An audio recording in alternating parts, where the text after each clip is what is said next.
नमस्कार, आपके साथ मैं हूं दीपशिखा भारद्वाज और आप देख रहे हैं न्यूज स्टेट। प्रयागराज की धरती, संगम की रेत और आस्था का सबसे कठिन संकल्प कल्पवास।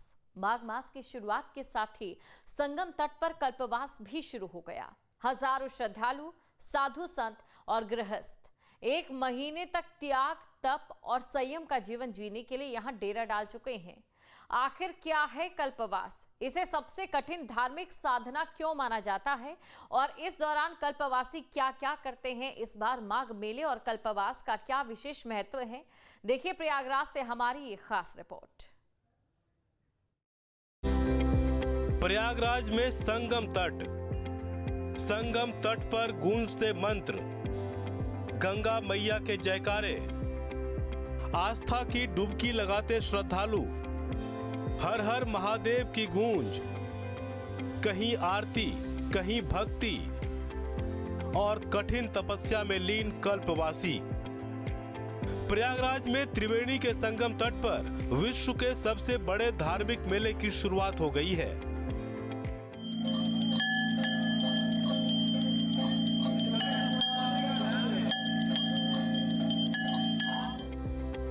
पौष पूर्णिमा के स्नान के साथ साथ 1 महीने तक चलने वाले कल्पवास का भी आरंभ हो गया। अब 1 महीने तक संगम तट पर जप, तप, हवन, यज्ञ और अनुष्ठान की अनुगूंज सुनाई देगी। गंगा मैया की जय, जमुना मैया की जय। बड़ी संख्या में लोग 15 फरवरी यानी महाशिवरात्रि तक भजन पूजन में लीन रहेंगे। 2025 के कुंभ मेले के बाद आज एक बार फिर संगम में आस्था का सैलाब उमड़ा है। संगम के तमाम घाटों पर हजारों की संख्या में, लाखों की संख्या में श्रद्धालु आस्था की डुबकी लगा रहे हैं।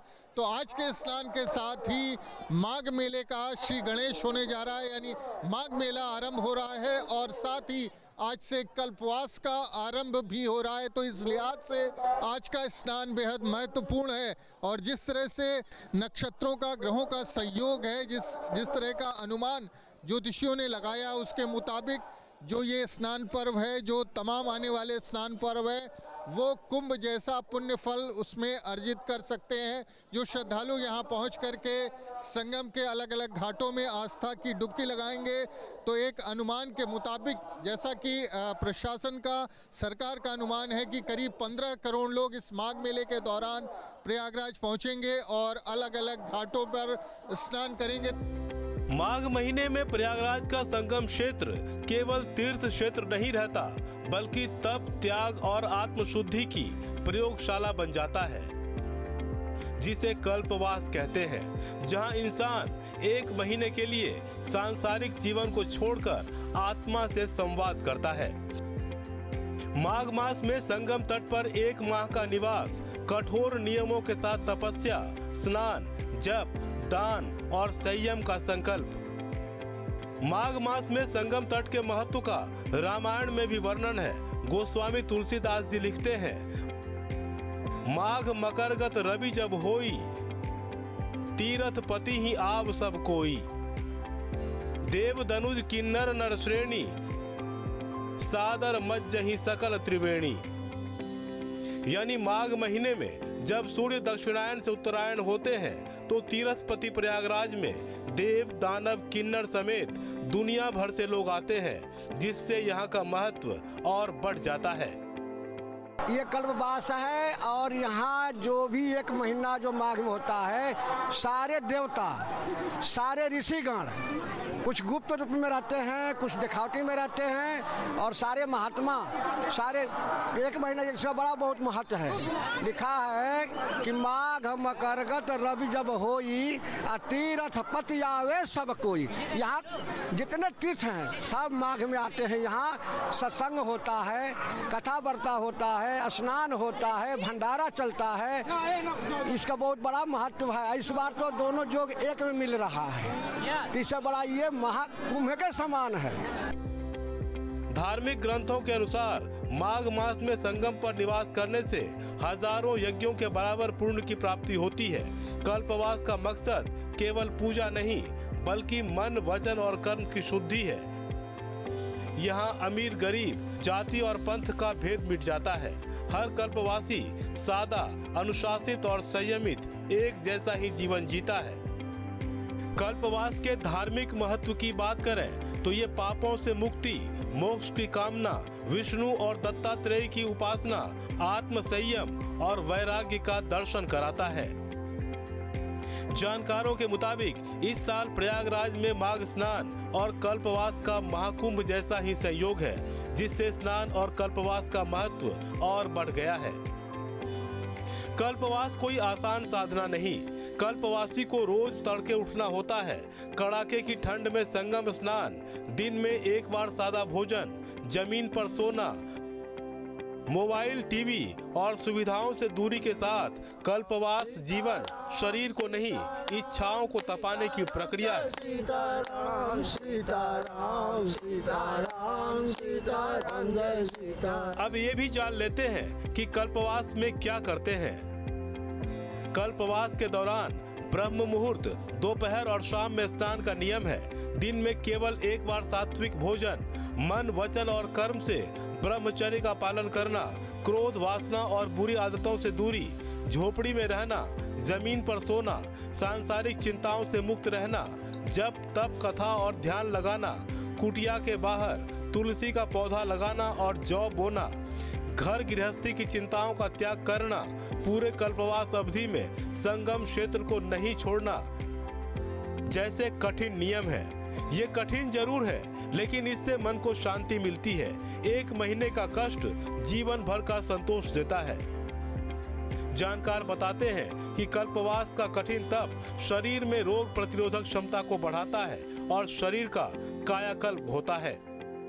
जैसे ही सूर्य की प्रथम रश्मियाँ, सूर्य की किरण जल पे पड़ेंगी तो वो प्रिज्म इफेक्ट करता है। जैसा कि हम जानते हैं जो रेत होती है उससे ही शीशा बनता है, तो जो रेत के कण होते हैं, जो जल के कण होते हैं, वो एक प्रिज्म का काम करते हैं। सूर्य की रश्मियाँ जब जल पे पड़ती हैं तो उसका जो रिफ्लेक्शन हमारे ऊपर आएगा। हम लोग संगम की रेत पे खड़े हैं, संगम की रेती यहाँ अमृत के समान होती है, उसका रिफ्लेक्शन शरीर पे पड़ता है तो हम लोगों का जो भी डिप्रेशन है, जो भी रोग है, जो भी डायबिटीज़ है, सब कम होने लगता है। यानी कि डॉक्टर भी आश्चर्यचकित रहते हैं कि कल्पवास के दौरान जब लोगों के सैंपल्स इकट्ठे किए गए तो ये पाया गया कि वाकई कल्पवास शरीर का शोधन करता है, रोग प्रतिरोधक क्षमता का विकास करता है।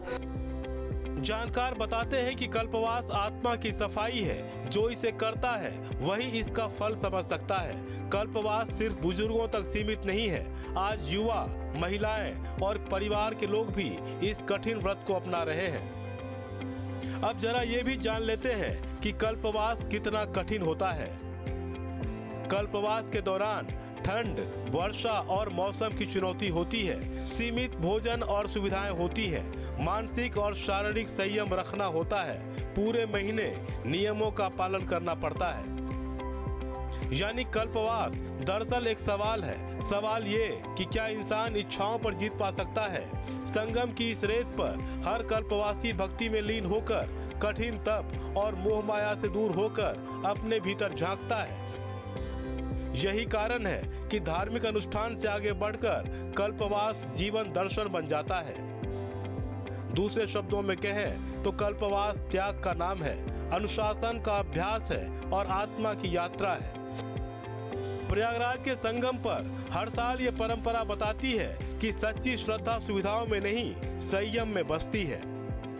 माघ मास में संगम तट पर सदियों से कल्पवास की परंपरा चली आ रही है। इस बार चतुर्ग्रहीय योग में माघ मेला का शुभारंभ काफी पुण्यकारी माना जा रहा है।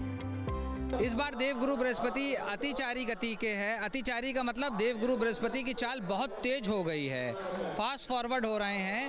तो वर्ष 2026 में देवगुरु बृहस्पति 3 राशियों का स्पर्श कर रहे हैं, यानी कि मिथुन राशि, कर्क राशि और सिंह राशि। और आज का उसका प्रभाव ये है कि ये जो आज का जो मुहूर्त है, धनु लग्न में सूर्योदय होगा। जो पौष पूर्णिमा का मुहूर्त प्रारंभ होगा उसकी लग्न धनु लग्न की होगी। और जिस प्रकार की ग्रह स्थिति बन रही है, इसको ये कहा जा सकता है बिल्कुल निश्चित रूप से कि ये कुंभ के समकक्ष ग्रह योग हैं। यानी कि जो लोग महाकुंभ 2025 में नहीं आ पाए किसी कारण से, वह उसकी पूर्ति अगर 2026 में माघ मेले में आके करते हैं, पौष पूर्णिमा के दिन करते हैं, या मकर संक्रांति के दिन करते हैं, मौनी अमावस्या के दिन करते हैं, माघी पूर्णिमा के दिन करते हैं, अचला सप्तमी के दिन करते हैं, अथवा महाशिवरात्रि के दिन करते हैं, तो उनको महाकुंभ 2025 के समान ही शुभ फल मिलेगा। ऐसी ग्रह नक्षत्रों की अद्भुत जुगलबंदी है। मेले में व्यवस्था बनाए रखने और कल्पवासियों की सहूलियत के लिए सरकार की ओर से भी तमाम इंतजाम किए गए हैं। पहली बार 7 सेक्टर में माघ मेला बसाया गया है।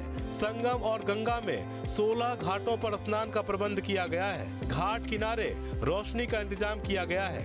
करीब 1.25 लाख वाहनों के लिए 42 अस्थायी पार्किंग बनाए गए हैं। सुरक्षा के लिए 17 थाने और 42 पुलिस चौकी, 20 फायर स्टेशन, 7 फायर चौकी, 20 फायर वॉच टावर, 1 जल पुलिस थाना, 1 जल पुलिस कंट्रोल रूम और 4 जल पुलिस सब कंट्रोल रूम बनाए गए हैं। इसके अलावा संगम में 8 किलोमीटर तक डीप वाटर बैरिकेडिंग भी लगाई गई है। चप्पे चप्पे पर पुलिस और प्रशासन की नजर है ताकि किसी भी आपात स्थिति से तुरंत निपटा जा सके। मेला में AI युक्त कैमरों सहित 400 CCTV कैमरों के जरिए crowd monitoring, crowd density analysis, incident reporting, स्वच्छता और सुरक्षा की निगरानी की जा रही है ताकि आस्था के इस महासंकल्प में कोई बाधा न आए। प्रयागराज के संगम तट पर 2026 के माघ मेले का आगाज हो चुका है और आज पौष पूर्णिमा का स्नान है। हम इस वक्त संगम तट पर स्थित वॉच टावर पर मौजूद हैं और यहाँ से अगर आप तस्वीरें देखें तो मेले में किस तरह से आस्था का सैलाब उमड़ा, किस तरह से लोगों की भीड़ है देखा जा सकता है। और जिस तरह से मेले का आयोजन किया गया है, इस बार भी माघ मेले में सुरक्षा की तमाम पुख्ता इंतजाम किए गए हैं। 17 पुलिस थाने बनाए गए हैं, 42 पुलिस चौकियां बनाई गई है, 5000 से अधिक पुलिस और PSC के जवानों को तैनात किया गया है। ATF STF के कमांडो चप्पे चप्पे पर मौजूद हैं। 400 AI युक्त CCTV कैमरे पूरे मेले के चप्पे चप्पे पर नज़र रखे हुए हैं। तो सुरक्षा के व्यापक इंतज़ाम इस बार के माघ मेले में किए गए हैं और जिस तरह से तैयारी की गई थी, अनुमान था कि करीब 15 करोड़ लोग इस मेले के दौरान प्रयागराज के संगम तट पे पहुंचेंगे और आस्था की डुबकी लगाएंगे। इस लिहाज से जल, थल और वायु सभी दृष्टिकोण से सुरक्षा की तैयारियां की गई हैं। पौष पूर्णिमा से कल्पवास की शुरुआत होती है। इस अवसर पर संगम तट पर आस्था का सैलाब नजर आया। इस दौरान आस्था और भक्ति के अलग अलग रंग भी नजर आए। किन्नर अखाड़े के महामंडलेश्वर हाथों में त्रिशूल लिए पहुंचे तो कोई कंधे पर भगवान शिव की प्रतिमा लेकर संगम तट पर पहुंचा। दूर दराज से आए संत महात्मा के साथ आम लोगों ने भी आस्था की डुबकी लगाई।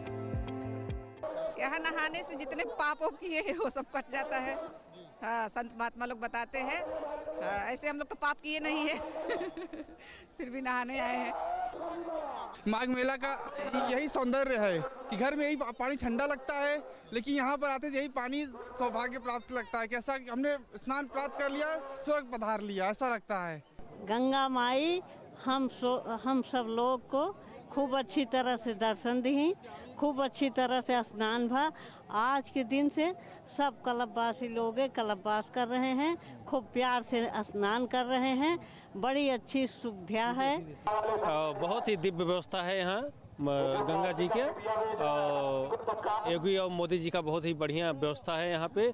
मैं तो यही आग्रह करूँगा अधिक से अधिक श्रद्धालु आके पहुँचे, स्नान करें, दान पुण्य करें और जो है अपने पुण्य का भागी बने। कुल मिलाकर पौष पूर्णिमा के साथ माघ मेले और कल्पवास की शुरुआत हो गई है। अब महाशिवरात्रि तक संगम तट पर धर्म और आस्था के साथ कल्पवासी जप, तप और ध्यान करेंगे। Team news 8। और संगम की रेती पर एक बार फिर आस्था ने डेरा डाल दिया। पौष पूर्णिमा से शुरू हो रहे कल्पवास के लिए लाखों श्रद्धालु संगम तट पर पहुंच चुके हैं। दूर दराज के क्षेत्रों से आए कल्पवासी व्रत, तप, साधना और संयम का संकल्प लेकर तंबुओं की नगरी में बस चुके हैं। पूरे क्षेत्र में जप, तप और पूजा अनुष्ठान की तैयारी हो रही है। रिपोर्ट आपको दिखाते हैं। संगम तट पर एक बार फिर से आस्था का सैलाब उमड़ रहा है। बड़ी संख्या में कल्पवासियों ने डेरा डाल दिया है, जिनमें अधिकतर वो कल्पवासी हैं जो यहाँ 1 महीने तक रहकर कल्पवास की कठिन साधना करेंगे। कल्पवासियों ने यहाँ अपने अपने शिविरों में जमीन पर बिस्तर लगाने से लेकर सात्विक भोजन, पूजन और ध्यान के लिए व्यवस्था कर ली है। संग लाए तुलसी के पौधे कुटिया के बाहर लगाए गए हैं, जबकि ठाकुर जी पूजा सामग्री, दान की वस्तुएं, राशन और वस्त्र शिविरों के भीतर रखे हैं। जी तो मैं तो आ रहा हूँ सन 72 से, माता पिता के साथ से। 72 से? जी। मतलब कितने साल हो गए? अब हम माता पिता को लेकर आते थे सन 72 से 72 से। इसके बाद पिताजी और माताजी के डेथ हो गया ना, तो इसके बाद मैं आ रहा हूँ। तो ये कल्पवास जो आप लोग करते हैं, कैसा अनुभव होता है? अपना अंतरात्मा शुद्ध करने के लिए जी। किसी की दुर्भाव न हो, भावना गलत न हो, सबके प्रति अच्छी भावना हो जी। तो उसका लाभ मिलता है? बिल्कुल मिला है लाभ हमको तो जीवन में इतना बड़ा लाभ मिला है कि शायद मैं कभी सोचा ही नहीं था कभी हमको मिलेगा। ये अवसर हमको कभी मिलेगा, इस योग में नहीं था, लेकिन गंगा माई की कृपा है कि हमको इस योग बना दी और इसका लाभ हमको सदैव मिल रहा है। अनुभव मेरा इतना ही अच्छा रहा कि मैं तो सोचती हूँ कि उम्र की सीमा हो, न जन्मों का बंधन हो। उम्र की सीमा को मत देखिए और तुरंत अगर माघ मेले में समय मिले तो 1 दिन के लिए, 2 दिन के लिए, 4 दिन के लिए, महीने भर के लिए कोई आ जाए तो वो तो समझिए कि गंगा सागर में स्नान कर रहा है। लखनऊ के रहने वाले आत्माराम शुक्ला और उनकी पत्नी सरोज शुक्ला भी तंबू में अपना सामान व्यवस्थित कर रहे हैं। शुक्ला दंपति कहते हैं कि यहाँ 1 माह का कल्पवास सौभाग्यशालियों को मिलता है। हम इस वक्त माघ मेला क्षेत्र में परमहंस टीकर माफी आश्रम के शिविर में हैं और यहाँ पर कुछ लोग जो कल्पवासी हैं उनसे बात करने का प्रयास करते हैं। हमारे साथ आत्माराम शुक्ला और सरोज शुक्ला जी हैं जो पिछले 8 सालों से आप कल्पवास कर रहे हैं। तो आपसे सबसे पहले ये जानना चाहेंगे कि 8 साल हो गया कल्पवास करते हुए, हर साल आप लोग माघ मास में यहाँ आते हैं, कल्पवास करते हैं, क्यों ये परंपरा कहाँ से आपको मिली? कब से आप लोग जो है कल्पवास तो कर रहे हैं और क्या मकसद है?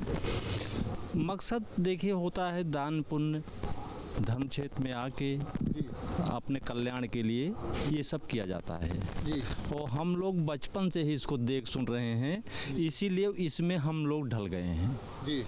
तो हमारा आने का मकसद है जन कल्याण हो, हमारा भी कल्याण हो, परम गति को प्राप्त हो जी। यही श्रद्धा व आस्था है। बड़ा कठिन होता है और यहाँ पे सर्दी के मौसम में तंबू में रहना और तमाम जो उसके नियम कायदे हैं बड़े सख्त होते हैं, तो किस तरह से आपको परेशानी नहीं होती? नहीं, परेशानी क्या, इस तरह हैबिचुअल हम लोग हो जाते हैं और हो गए हैं। ज़मीन में सोना, 1 टाइम भोजन, सेकंड मीटिंग में फलाहार या नाश्ता जो भी प्रभु दे करके भगवान का भजन करना। उसमें आनंद आता है? बहुत आनंद आता है जी। हम लोगों को तो इतना आनंद आता है कि यहाँ से जाने का मन नहीं कहता। अगर 1 साल रहे और ऐसे मौसम रहे तो हम लोग 1 साल रुके। अच्छा। लेकिन ये है कि मौसम की मार की वजह से इसको जाना छोड़ना पड़ता है। यहाँ स्वर्ग जैसी अनुभूति होती है। स्वर्ग जैसी अनुभूति होती है जी। सरोज कहती हैं कि माँ गंगा की गोद में किसी तरह का कष्ट नहीं बल्कि आनंद ही आनंद है। 1 महीने का समय घर परिवार मोह माया छोड़कर माँ गंगा की शरण में गुजारती हैं और माँ की ममता ऐसी है कि उन्हें लगता है कि वो 1 महीने के लिए मायके आई हैं। दिनचर्या होती है भैया, सुबह आप स्नान ध्यान सूर्योदय से पहले आपका स्नान हो जाना चाहिए। उसके बाद में वहाँ से आके दैनिक प्रक्रिया में तुलसा पूजन और विष्णु स्वरूप केले का पूजन ये ज़रूरी है और आप दैनिक नित्य क्रिया करिए। उसके बाद में यहाँ हवन ज़रूरी होता है सुबह की टाइम। इतना तो आपका सुबह का दिनचर्या हो गया। उसके बाद माघ महात्म होता है 8 बजे से 10 बजे तक, यही पास में, वहाँ हम लोग जाते हैं। फिर वहाँ से आके अपना जो भगवान देता है बनाते खाते हैं। फिर अभी नहीं 2-4 दिन के बाद हमारे पंडाल में 2 बजे से 5 बजे तक कथा होती है, भागवत कथा, कोई राम कथा, भागवत कथा होती है, उसको हम लोग श्रवण करते हैं। फिर शाम को दीपदान होता है गंगा जी का। ये बताइए, नियम बड़ा कठिन होता है, आपको तकलीफ नहीं होती? नहीं भैया, बड़ा आनंद आता है, बहुत अच्छा लगता है। फिर यहाँ तुलसी माता की पूजा होती है, लोपी माता की पूजा होती है, वो पूड़ियाँ चढ़ती हैं जो घर में उसको देवी पूजा बोलते हैं उस टाइप से। तो यहाँ का बहुत अच्छा नियम है। गंगा माँ को सप्तमी के दिन धोती चढ़ती है। काहे इतनी तकलीफ उठा रही हैं? क्या हासिल क्या होगा? हासिल क्या होगा? माँ की ममता, गंगा माँ की ममता खींच के लाती है। अच्छा, तो और हाँ वो बुलाती हैं। अरे उनके बिना बताइए कितने करोड़ आदमी हैं, कितने आते हैं, मुट्ठी भर आते हैं। जिसको वो बुलाएंगी वही आएगा। आपको भी बुलाई हैं तभी आप मेरे पास आए हैं। अच्छा, बताइए इतने पंडालों में गए हैं, आपने अम्मी को क्यों चुना? तो वो जिसको बुलाएंगे वही आ सकता है जी। तो अपने आप को सौभाग्यशाली मानती हैं? बहुत माँ की कृपा बहुत, और हनुमान जी की बहुत बहुत बड़ी कृपा है हम पे। अच्छा। और जब लोग कल्पवास पूरा होता है तो बड़े भारी मन से दुखी होके जाते, रोना आता है, चाहने के नाम पे रोना आता है। अच्छा, कि माँ फिर बुलाना। अच्छा, इतना मोह हो जाता है माँ? इतना मोह। तीर्थ पुरोहितों के अनुसार कल्पवास के दौरान तुलसी पूजन का विशेष महत्व है। इसी कारण प्रत्येक कुटिया के बाहर तुलसी, केले और जौ के पौधे लगाए जा रहे हैं। मान्यता यह है कि जौ की वृद्धि के साथ ही सर्व मंगल और प्रगति होती है।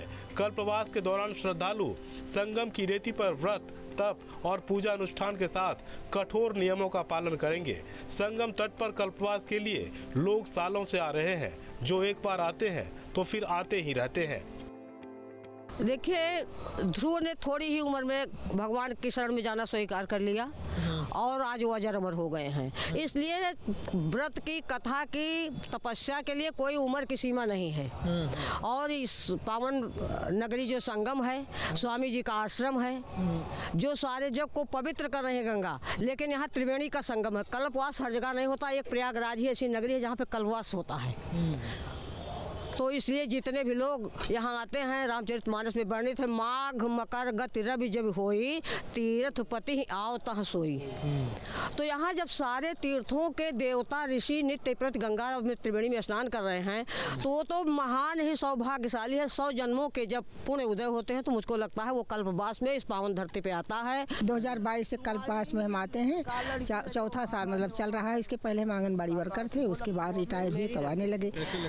बहुत अच्छा लगता है। अब आत्मा की शुद्धि हो जाती है। मतलब हर इधर उधर की जो बवाल दिमाग में टेंशन रहता है उससे मुक्त हो जाते हैं। हम लोग गंगा स्नान करते हैं, प्रसन्न रहते हैं 1 महीने यहाँ। ठीक है। घर में बेटा देखो, कोई पैसा और सामान रख के भी नहीं आता है। ये पैसे वैसे से नहीं होता है। ये भगवान का आदेश होता है तब लोग चलते हैं। तो कैसा लगता है यहाँ? बहुत अच्छा लगता है। कितने साल से कल्पवास? हम तो बेटा 2015 से आई हैं। अब की नहीं, अब की बराहमा है। संगम की रेती पर बने तंबुओं में गृहस्थ और साधु संत कल्पवास करते हैं। कल्पवास में लोगों की दिनचर्या नियमित और संयमित होती है। टीकर माफी आश्रम अमेठी के स्वामी हरि चैतन्य ब्रह्मचारी के मुताबिक प्रयाग, माघ और कल्पवास तीनों एक दूसरे के पूरक हैं। कल्पवास का तो बड़ा ऊंचा अर्थ है। आज से नहीं, अनादिकाल से है। कायाश्याम इति कल्पवासा। अपनी काया को जो आकर के यहाँ कसे, मैंने साधना करे, पूजा करे, पाठ करे और गंगा जी का स्मरण करे, स्नान करे, उनका ध्यान करे। अनेक प्रकार के यहाँ अनादिकाल से यहाँ होते हैं। नियम तो ये है कि जिस दिन लोग आते हैं उस दिन कुछ ग्रहण नहीं करते हैं। हरिवास हरेश, भगवान के यहाँ जब आओ तो उस दिन लोग अन्न ग्रहण नहीं करते। दूसरी बात यह है कि अनेक हमारे संकल्प उत्पन्न होते हैं। कोई जल लेकर के ही 1 महीना यहाँ तीर्थराज प्रयाग में रहता है, केवल गंगा जल पीता है, कुछ नहीं लेता है। कोई लोग फल पर रहते हैं, कोई लोग, बहुसंख्यक लोग एक समय भोजन करते हैं और भगवान का ध्यान करते हैं, कथा सुनते हैं, यहाँ कथा कहते हैं, अपनी साधना करते हैं। तो हम जितना संसार से दूर रहें, असारा खल संसारे, ये संसार खल है, उसकी निवृत्ति के लिए हम तीर्थराज प्रयाग में कल्पवास करते हैं। इसका पौराणिक और शास्त्र वर्णित है कि श्रद्धालु पौष पूर्णिमा पर गंगा स्नान कर कल्पवास का संकल्प लेकर 1 माह का कठिन तप और व्रत की शुरुआत करते हैं। इस दौरान ब्रह्मचर्य का पालन करते हैं, 3 पहर गंगा स्नान और भूमि पर शयन करते हैं। 1 पहर गुरु को भोजन कराने के बाद भोजन ग्रहण करते हैं। अपनी कुटिया में देवी देवताओं की पूजा अर्चना के साथ ही रामायण और गीता का पाठ भी करते हैं। संत महात्माओं की कथाओं और प्रवचन का श्रवण करते हैं। 1 महीने तक संसार से विरत होकर के भगवान के शरणागत में रहने के लिए हम यहाँ निवास करते हैं। यहाँ 3 बातें हैं।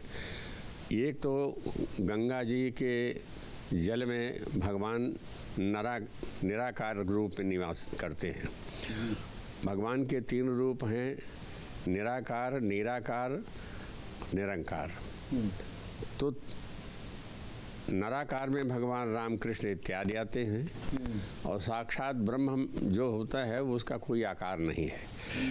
तो निराकार में है कि भगवान के चरणोदक से, भगवान की कृपा से ही भगवती गंगा जी का प्रादुर्भाव हुआ है। इस तरह से माघी पूर्णिमा तक कल्पवास का संकल्प चलता रहता है। कल्पवास पूरा होने पर श्रद्धालु भगवान सत्यनारायण की कथा का श्रवण कर आध्यात्मिक ऊर्जा बटोरकर अपने घर को लौटते हैं। वहीं माघी पूर्णिमा के बाद भी कई साधु संत और कल्पवासी मेले में बने रहते हैं। बताते हैं कि वे त्रिजटा स्नान के बाद अपने आश्रम और घरों के लिए वापसी करते हैं। प्रयागराज के संगम तट पर कल्पवास को कुछ लोग काया शोधन की एक विधि मानते हैं, जिसमें न सिर्फ मानसिक काया जो है उसका शोधन होता है बल्कि शारीरिक काया का भी शोधन होता है। और ये माना जाता है कि कल्पवास करने से तमाम तरह के विकार जो हैं वो दूर होते हैं। मानसिक और शारीरिक दोनों तरह के विकारों से लोगों को मुक्ति मिलती है और कई विश्वविद्यालयों ने इस पर शोध भी किया है और ये पाया है कि 1 माह तक गंगा की रेती पर रहकर जो लोग कल्पवास करते हैं उनके सोचने और उनके स्वास्थ्य में एक तरह का सकारात्मक परिवर्तन आता है और उनकी ज़िंदगी में इससे निश्चित तौर पर उनको लाभ मिलता है, उनकी ज़िंदगी में एक सकारात्मक परिवर्तन देखने को मिलता है। तो जो वैज्ञानिक शोध है वो भी ये मानती हैं कि कल्पवास एक प्रकार का काया शोधन है, जिसमें शारीरिक और मानसिक दोनों तरह की जो काया होती है उनका शोधन होता है। प्रयागराज से वीडियो जर्नलिस्ट विजेंद्र कुमार के साथ मानवेंद्र प्रताप सिंह, न्यूज़ स्टेट, उत्तर प्रदेश।